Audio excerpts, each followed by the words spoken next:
Good afternoon and welcome to this week's episode of We Are Careers. It is the 1st of December, so of course we've got a Christmas jumper somewhere within our four screens.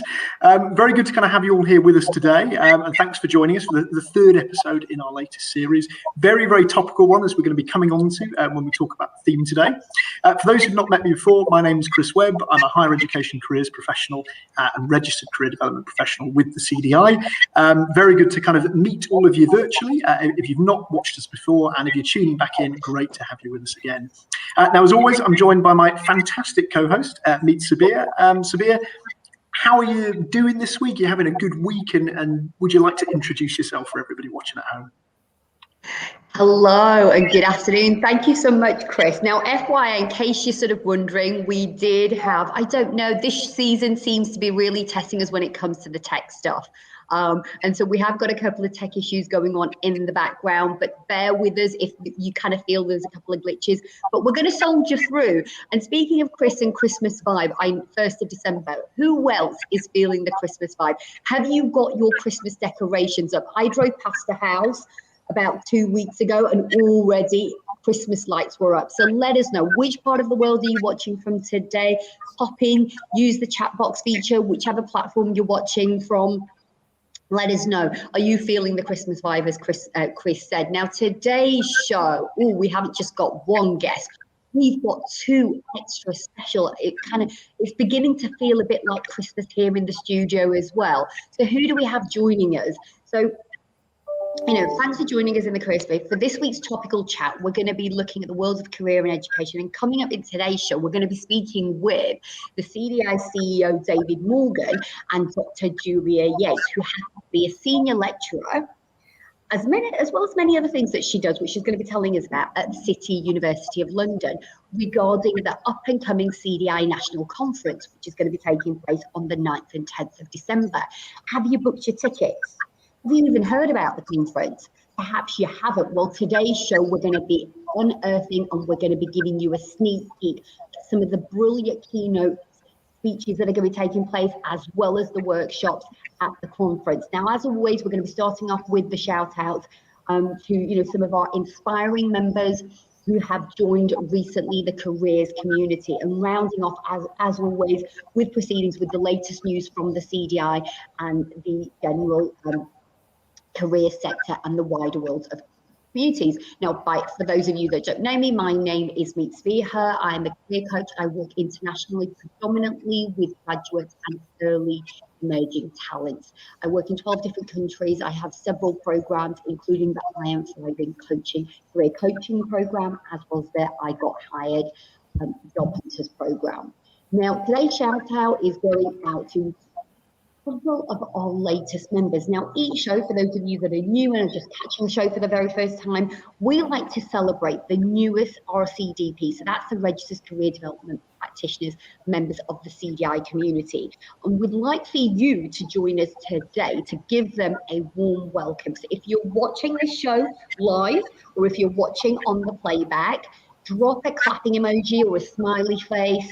Also, if you're watching and you hear your name, come and introduce yourself, come and say hello and let us know what type of career professional are you? What area do you specialize in?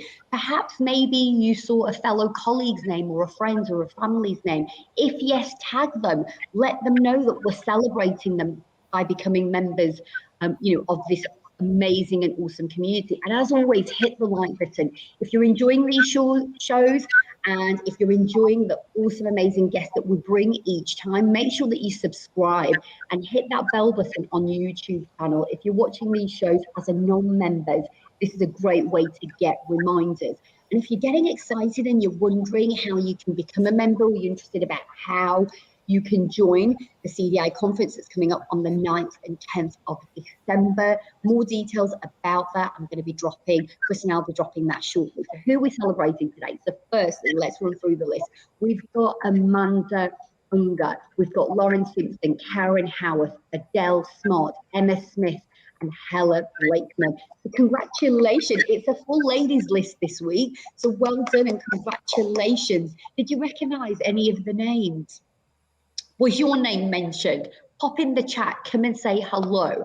And if you're feeling the Christmas vibe today, what are you doing? Perhaps maybe you're using Christmas as a way to connect and resonate with your clients. Maybe you've come up with an advent calendar countdown work that you'll do with your clients. Let us know. Let's share that inspiration. So without further ado, today's topic is all about the CDI National Conference. So David, for people that don't know you, let us know a little bit about yourself. What, since you've joined and become the CDI CEO, what has been the most pleasurable and most enjoyable part of the work that you've been doing this year, David? Thank you. Hi. Yes, I've been here about 8 months now, 9 months coming up to now. And it's been fantastic, fantastic time getting to know the organisation, the members. I've had lots of meetings with individual members, which are probably the highlight, hearing what people do, and the wide range of things people do and the ways people affect their client lives, but also those in research, those in policy.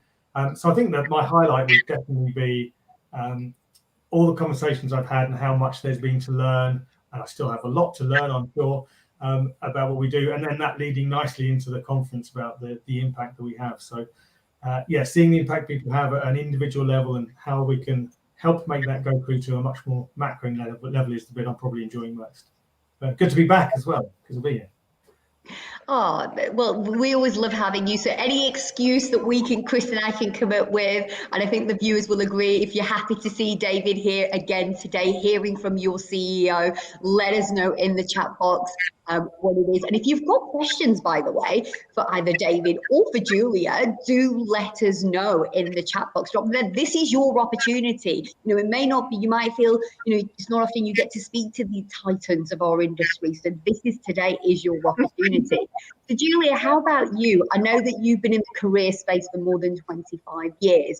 So is this, what do people, perhaps people that know you or maybe have never met you yet, what should they know about you, about your passion, the work that you do, Julia? Oh, well, first of all, can I say thank you very much for inviting me on today. It's my first time with you and I'm thrilled to be here. So thank you very much for that. So what do people need to know about me? That's quite a question. So I guess the first thing is that I've got careersy stuff coursing through my veins. I'm absolutely a career person, and I've done all sorts of different things. I've worked as a career consultant. I've worked in schools and colleges and universities. And more recently, I've been working in the academic world. So I teach people, taught on guidance courses, coaching courses, and I do a bit of writing. I'm involved in NICEC, and and I'm program leader. That's my day job, is that I'm a program director for a master's in Organisational Psychology. So all sorts of things I get involved in. If I were to say what's the kind of core thing that gets me going at work, I think for me, it's about that bridge between research and practice. So I used to be a full-time practitioner. I now do an awful lot of research, and I want to make it my business to go out there and try and kind of bridge that gap between those two sort of different arms of our profession. I love that. I love how you're sort of, and I so resonate with that. Was anybody else resonating with that? Was anybody else going, yep, I love geeking out, I love the research, but I also like the practical aspect of sort of the profession as well, the sort of kind of coaching element that each of us do. And speaking of sort of kind of comments and resonation, somebody's just said here in the comments, Julia, you are a legend in the career space. That's nice, thank you. So there's definitely some love. Hashtag careers geek and proud. So definitely many viewers are resonating with that. What have I got here as well? Another Facebook user saying, we are extremely fortunate to have you at the helm, David Morgan. But clearly you've clearly got your fans out in droves today. I can see that. You've done an incredible amount in a short time and listened to so many members in lots of ways. David, another Facebook user, is saying, David, such an approachable gentleman. Really feel listened by him. Lots of viewers, right? So lots of viewers. We've got people watching from sunny Malvern, from Nottingham, from Kent. Whoever's in Kent is feeling very Christmassy, Chris. So clearly your Christmas jumper is helping. Lots of other people welcoming. So it's great to sort of kind of see that and to hear, what sort of what we're going to be talking about. Okay, thanks, here. Sabiha, for cueing me in there. If you're sitting here watching this at home and thinking, I wonder why Chris looks a little bit kind of confused a lot of the time, it's not because I'm wondering where is everyone with the Christmas jumpers. We are having a slightly strange technical issue again, which I think can only be down to the Wi-Fi at my university, whereby I can't see or hear anybody. But I know that the show's happening. So Sabiha is cueing me in off screen as a fantastic kind of co-host. So here we are. And, as kind of Sabiha's already mentioned, fantastic to have kind of two big figures within our industry here with us today to talk about a really exciting upcoming event for all of us, the CDI National Conference next week on the 9th and 10th of December. And I guess to kind of start with, what we really wanted to look at was the theme of the conference. So this year's theme is all around how career development can support the UN Sustainable Development Goals, particularly within areas like decent work, environmentally sustainable activity, and things like peace and social justice. So David, perhaps if we can kind of come to you first on this, really interested just to know, why do you feel the theme of this year's theme is so important, and, why the CDI is so keen to be focusing on this particular theme at this point in time? Yeah, thanks, Chris. So it's the biannual CDI National Conference. So we try and go for large themes that go across the whole of the sector in the UK and beyond as well.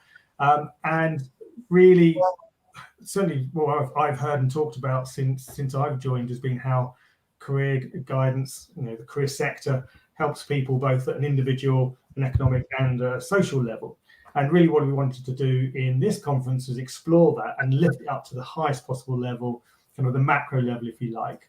And if you think of all the things that have been happening over the last, particularly 2 or 3 years, big social movements with Me Too and Black Lives Matter and other social movements. You've got a big pandemic that we're recovering from economically. So there's a huge issue there. There's issues around youth employment, which have been around for some time. The government are talking about levelling up, which is about social equity and how we help people, achieve their best regardless of what their background or situation is. And then, of course, we've just had COP26, which is a huge environmental milestone. We hoped it would be, and it's made some progress. So all these are massive issues. But the thing that struck me since I've been here, and people like Julia have been telling me, and everyone who knows what they're talking about far more detail is, careers sometimes gets overlooked, but plays a really important role in all these areas, because if you think about it, there's these very big issues. There's large government policy, which by its very nature is sometimes quite a blunt instrument. But there's one place where a lot of these things intersect with individual people, and that's through careers. Careers, information, advice and guidance, education, so on. So those individual conversations where you're working with someone personally, but you've got that background knowledge, that understanding of these bigger issues and what the opportunities are and what the threats are, but working on that to understand, well, what does that mean for this individual? Where are they trying to go? What are their ambitions, their aims, their strengths, and so on? So really what I like about this conference is we're taking up to the largest possible levels, the United Nations sustainability goals. We've boiled it down to six key areas, which I always forget at least one of, but I'm going to give it a go. Decent work and sustainable employment, education, social equity, I've written it down, you can tell, health and well-being, environment, and peace and justice. And I think careers plays a really important role in all of those, because you can have these fantastic big building blocks, but if you haven't got that bit that does the translation, that enables people to move between education, training, and employment, they're kind of almost worthless. You can't get people moving between them. So the key thing for me is, where we've been feeding back into the skills and education bill, where we've fed into the National Skills Fund, is it's great to have a Kickstarter program. It's great to have a lifetime loan entitlement, but if people don't know why it applies to them and how it will help them have confidence in it, you won't get the right people taking, joining those programs, and you won't necessarily get them finishing, and you won't get the outcomes you want. So for me, this conference is time taking that macro view and how it links down through to the work everyone does every day.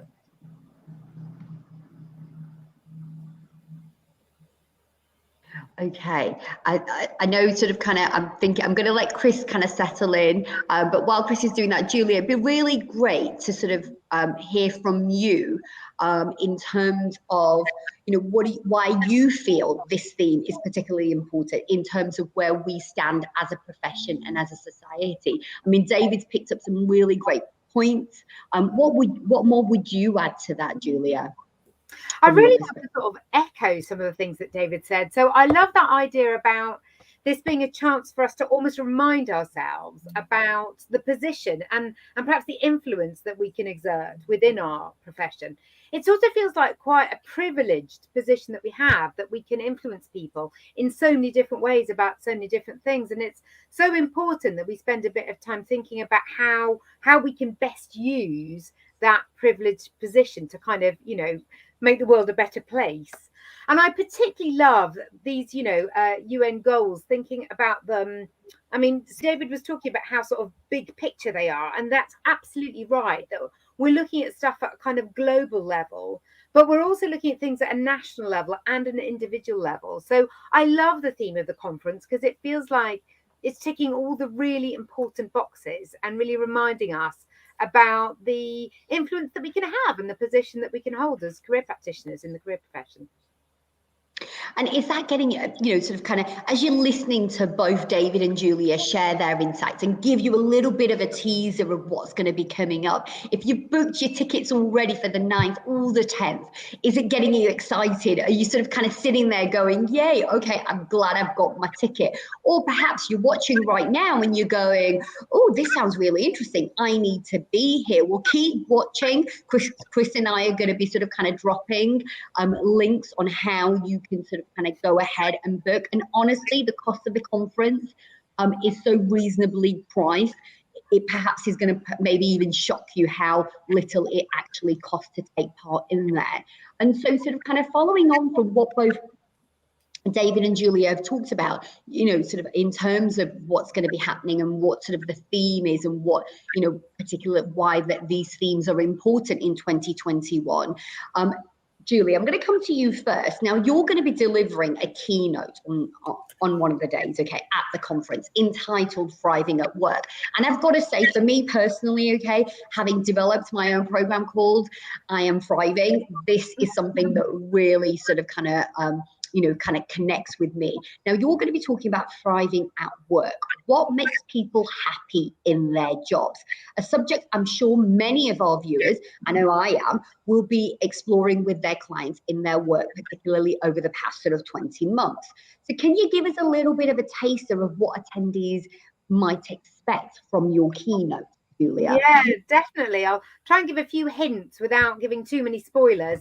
But exactly as you were saying, Sabiha, that I think the idea of happiness at work is really at the heart of a lot of our professional work, isn't it? I mean, that's definitely what, if I was to boil down what I'm trying to do in my work, it's about trying to get more people to be happier in the workplace.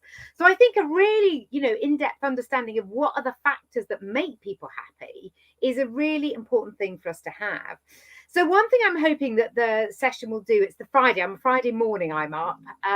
One thing I'm hoping it will do is it'll allow delegates to think a little bit about their own position at work. What is making them happy, perhaps what isn't quite working so well for them. But also then I want to give people some practical tools, some things that they can do to help them work out how they're feeling at work and also what they can do to improve it. But I'm also hoping that the sorts of things I talk about will help people work with their clients. So these tools and techniques that you can apply to yourself, you can also use them when you're working with clients. So I'm hoping to add a little bit of theory side, a little bit of research evidence, but also then make it really practical. So think about how people can actually go away and use the kind of stuff I'm talking about to help them in their work. Thank you for that, Julia. And I personally can testify because I have been really fortunate that I have not only had the opportunity before COVID to listen and watch Julia live, doing sort of kind of webinars and presentations, but also most recently, she did it was the joint CDI and NICET conference that we had, and it was just phenomenal. As a practitioner myself, I took so much away from it. I know so many others did as well. So thank you for that, Julia. And she is absolutely, honestly, this is what makes her a legend. And this is why these comments keep dropping into the chat box about why Julia is a legend, is because she has a gift of kind of connecting the theory to the practical so that we as career professionals, particularly those of us who love still doing the coaching aspect of the work that we do, it allows us to do that transformational coaching. So David, I'm coming over to you now next, and sort of kind of, I know you're also going to be obviously connecting, you're one of the key hosts. Okay, now to ensure, and I kind of touched upon this, to ensure the conference fee is set at a reasonable rate, you've looked to sponsors to help us, with this. So who are this year's sponsors who've made this conference affordable for attendees, David?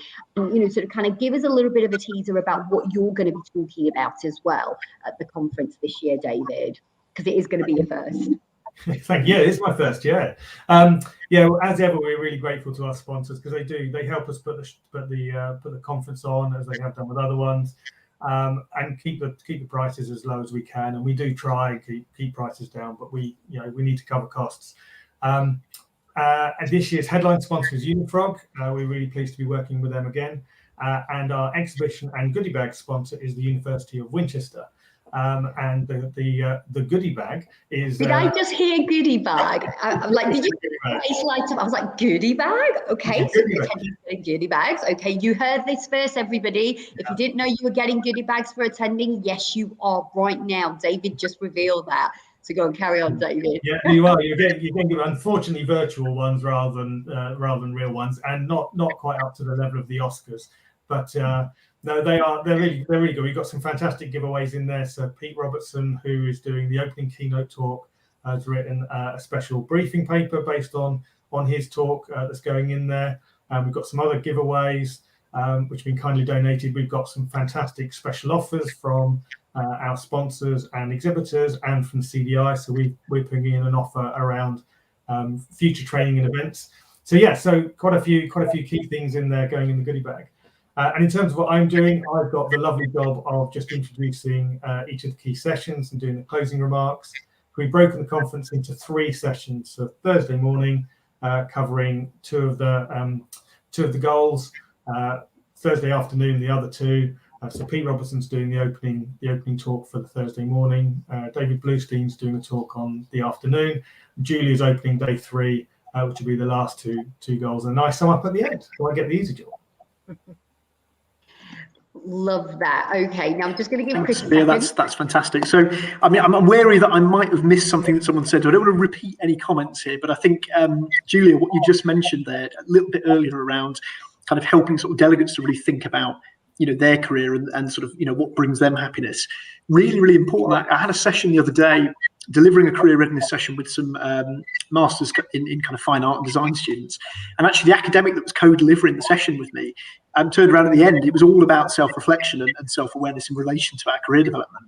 And was like, you've really given me some pause for thought there. And it led to quite a long conversation about how we don't always have time for our own development, even as people that perhaps are going to be advising or sort of supporting people with their kind of career journey. So I think it's such an important point. I suppose really kind of the final thing that we'd like to cover, David and Julia, is around, I guess, your sort of hot tips or your sort of inside scoops for the conference. So if we've got kind of members here today who are going to be attending the conference next week on either day 1, day 2, or both, what are some of your kind of ones to watch in terms of seminars, keynotes, and some of the panel sessions? So, Julia, perhaps we can kind of come to you first with this one. Yeah, thanks. Well, actually, I think it's all looking great. So I don't think there'll be a moment where you'll want to nip out and check your emails or nip to the loo during the whole 2 days. It looks fabulous. But I was having a look at that, and I've got one on each day that I think I'm particularly looking forward to. And both of them are panel sessions. So the first one that I'm really excited about is the second panel on the first day. So that's after lunch, and it's all about youth justice. And there's Emma Bolger and Deirdre Hughes and Graham Robb talking about youth justice. And it feels like such an important issue, and perhaps one that we don't cover enough in our sort of usual, well, perhaps I don't think about enough. So I'm really looking forward to that. And then on day 2, I'm really looking forward to the session on green guidance. We've got the mighty Peter Plant and Pete Robertson also talking about green guidance. I'm really looking forward to that one too. Fabulous. As you said, there's something in there for everybody, regardless, isn't there, Julie? That's kind of what I'm picking up from, and talking about sort of kind of green issues. We recently did a show about that. So David, over to you. I mean, sort of as we sort of kind of wrap up, as we come to the kind of final minutes of today's show, sort of what else would you sort of kind of add to that in terms of which ones are the ones that you are looking forward to the most, or that, that you're personally looking forward to, but also members can be looking out for as well, David? Well, as Julie said, it's pretty tricky. You've got 3 fantastic keynotes, so I'm looking forward to all of those. Got 3 panel sessions, which should be really good. We've got 18 seminars going on, and to pick out of those for me, so I've seen Lynn Barham talk about her environment strand before, and she's excellent. So I'll be looking at one of the other 2 this time, having had the pleasure of seeing Lynn talk. You've got Stefania Maggi and Virginia Isaac, so those will be really good ones. The other highlight I do need to pull out, of course, is that after the conference we have the AGM, so it's a chance for members to come along and hear from their CDI about what's happened over the previous year. And we have the installation of Carolyn Parry as the new president, so a chance to hear from Dave Cord, reflect on his 2 years, and then Carolyn taking over. And in between, we have the launch of the 2025 CDI strategy. So a good opportunity, and the installation of the president is open to everyone. So I'm looking forward to that. Wow. So not only have we got a bumper pack conference with so many phenomenal sort of kind of speakers, many of which you've heard about here today in the show, whether it was Julia talking about it or David sharing his insight, but also as well, there's lots of other things that are coming up for 2022 and beyond. So it also lets you know as a member, not only sort of kind of as we wrap up the year, sort of kind of on a sort of, I'm going to say on a bit of a high, but, as you said, and I can't believe it's been 2 years since David Caudle was president, and wow, we're now going to be ushering Carolyn Parry as our new president. Now, you will have noticed in the chat box feature, we've just, so, have we got you excited now? Are you sort of kind of can't wait? Are you sort of kind of itching for the conference to start? Well, we've just, in the chat box feature, just released the website link where you can go to book yourself in for the conference. Plus, and also we've dropped some price costings as well. And you can see, obviously, it pays to be a member. So if right now you're not a member of the CDI and you're thinking you want to attend, to get your discount, to get that sort of, I think it's almost like 50% off, isn't it, David? To get that sort of kind of price reduction, go and join, come and be a member so that you can benefit from that discount. Or if you already are a member, take a look at the different pricings that are available depending upon the kind of membership that you have. So I want to say thank you to both of our guests today for showing up and sort of kind of giving us a teaser, sort of kind of revealing, letting us know that there's goodie bags that are coming in your direction for attending the conference. And I'm just kind of picking up on some of the comments that have been sort of coming through as we've been talking about the conference itself. You've got one Facebook user who's talking about, particularly with Gen Z, who are far more focused on these issues and keen to talk about them. I'm really seeing a shift in schools around this, is one comment that's coming through. And I think that was Julia referring to something that, what you were talking about in terms of that practice and combination. So much is about the narrative and where IAG fits within this, David. So again, what you've been picking up about, the bigger picture, the bigger scheme. Somebody's just agreeing with our Chris, saying Caroline Parry, often in Sponge's purpose, can be such a strong driver for clients in their career conversations, particularly in the current era. Another Facebook user is talking about influence is also responsibility. If we are exerting influence, we need to be open, transparent with our clients around this, explaining why we ask the questions we do as per open partnership model. So again, we've definitely got another theory geek here in the audience today. As part of our ethics, transparency is key. We stay client central. So many comments. Apologies if I haven't been able to get to all of the different comments that have been coming through. We always love the interaction that comes through in the chat box, but also after the show as well. So thank you to our guests today. I'm going to head on in now and talk about the CDI news, which we always do at this stage. So let's see, what are my picks for today? So I have, by the way, actually, before I do the CDI news, I just want to say, for those of you that are watching and you are keen to connect both with David or Julia, they've been really gracious in sharing with us the different ways, the different platforms that you can connect with them. And we're going to be including all of that contact information on the resources document, which will be released as always shortly after the show. So look out for that.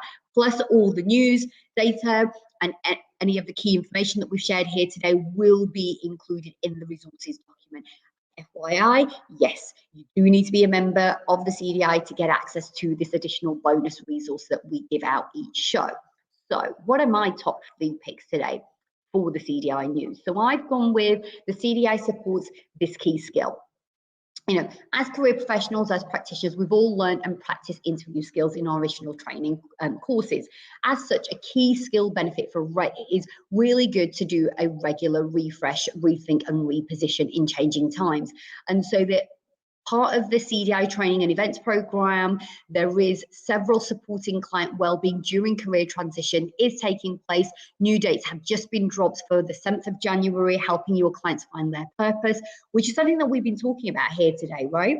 And then they're also on the 3rd of March. I know it feels like a long way away, but honestly, it really won't be before we know it. I mean, who knew it was going to be for, you know, how quick, look at how quick the 1st of December 2021 has arrived. And so on the 3rd of March, 2022 interview skills refresher, and then the 24th of March also. So again, head on over to the website. Information about this I will be dropping in the resources document.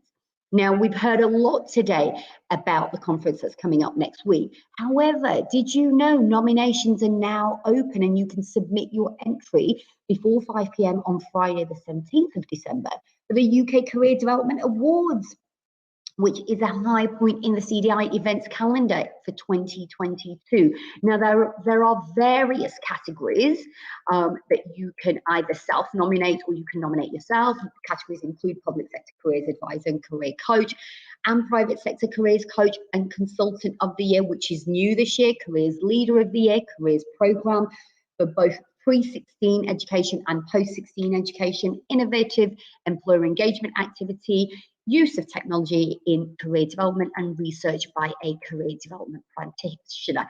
Details of how you can nominate either yourself or another fellow practitioner is all available on the CDI website. And finally, head on over to the news and resources page of the CDI website, where you will find tons, and I mean tons, of useful content to help you access a wide range of resources for your CPD. Now, I was on there the other day and I was just blown away of how often and how quickly the team at CDI updates that information. So please do check out that additional resources there. And so I'm going to let Chris do his. Fantastic. Thanks, Sabiha. A really, really CDI packed episode all in all. And a huge thank you again to David and Julia for joining us. My kind of main news for this week is very much kind of along one theme, really, and you'll kind of see that as we go through the through the articles themselves. So I've got a huge amount of kind of CEIAG news in the show resources document, which, as Sabiha's mentioned, we'll be uploading to the Facebook community of practice sort of very shortly after the show. But all 3 of my main news stories have got this kind of connection towards basically the skills agenda and some of the stuff that's going on with government at the moment. So the first one, hopefully all of you will have kind of had a quick read of already, is the House of Lords Youth Unemployment Committee report. Some absolutely fantastic kind of suggestions, recommendations in here that we can only hope are taken forward in a concrete way, particularly around the importance of careers education at all levels. So some absolutely fantastic and heartening findings in there and recommendations for people to read through. That's followed up by an article from Robert Halfon that's been shared by DMH Associates, really around the 4 key ways that basically government can make the skills agenda work. And again, a real kind of reference in there in terms of kind of connecting the dots, as David talked about earlier, using that kind of careers education, information, advice and guidance to join and transition, the employer side, the education side together, and help people kind of find sort of fulfilling destinations, not just kind of that what do we get them onto type approach that sometimes perhaps we've seen in the past. So again, really interesting article and great to see a prominent figure in government espousing that as well. And then sort of finally, again, sort of linking into all of this, because in the Youth Unemployment Report, there is a section around investing more in apprenticeships. Amazing Apprenticeships have released their latest higher and degree apprenticeship vacancy listing for November. And what I've done, like a fine wine and cheese, is I paired that with the fantastic Alan Bullock's regular higher and degree apprenticeship update. So taking that top level data on apprenticeships, and what Alan does is adds a little bit of colour and context to it in terms of what vacancies are around across the UK, in what industries. It's an absolutely fantastic regular blog that I'd advise any advisor working with higher and degree apprenticeships, or students who might go in, or even kind of mid-level career changes, anyone within their career who might go into apprenticeships at some level, to read that and give yourself a better idea of what's happening in that space. So my 3 top stories, but loads more that's going to be in the show resources document. And that brings us really to the end of the show. So next week, next Wednesday at 1, we're going to be joined by Professor Tristram Hooley, and we're going to be talking about the importance of the Career Guidance Guarantee.